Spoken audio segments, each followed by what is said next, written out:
விளாத்திக்குளம் மாணவி கொலை செய்யப்பட்ட இடத்திற்கு இன்று காலை குற்றவாளி தர்ம முனீஸ்வரனை அழைத்துச் சென்று கொலை நடந்த விதம் குறித்து போலீசார் தீவிர விசாரணை நடத்தினர். கூடுதல் தகவல்களை தருகிறார் எமது செய்தியாளர் சரவணன். சரவணன், இது தொடர்பான விவரங்கள் என்ன? தூத்துக்குடி மாவட்டம் விளாத்திக்குளம் அருகே +2 மாணவி பாலியல் வன்கொடுமைக்கு உள்ளாக்கப்பட்டு கொலை செய்யப்பட்ட அந்த வழக்குல தர்ம முனீஸ்வரன் என்ற ஒரு கொடும் குற்றவாளியை நேற்று கைது செய்திருந்தார்கள்.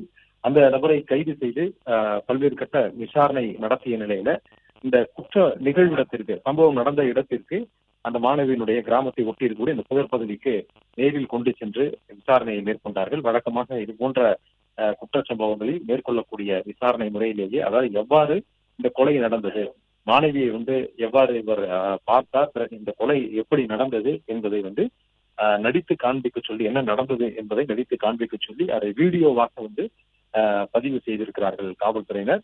இது விசாரணைக்கு, வழக்கிற்கு தேவையான ஒரு ஆதாரத்திற்காக இது போன்ற நடைமுறையை வழக்கமாக போலீசார் பின்பற்றுவார்கள். அதன்படி இது போன்ற அந்த வீடியோவை பதிவு செய்திருக்கிறார்கள். அதற்கு பிறகு இந்த நபரினுடைய சொந்த ஊருக்கு அழைத்து சென்றிருக்கிறார்கள். பிறகு அந்த குற்ற சம்பவத்திற்கு பிறகு எங்கெல்லாம் அவர் பதுங்கி இருந்தார் என்பது தொடர்பாகவும் விசாரணை நடத்தப்பட்டு, அதற்கான இந்த வழக்கிற்கு, இந்த நபருக்கு எதிரான ஆதாரங்கள், இந்த வழக்குக்கு போதுமான ஆதாரங்களை திரட்டக்கூடிய பணியில காவல்துறையினர் ஈடுபடும்.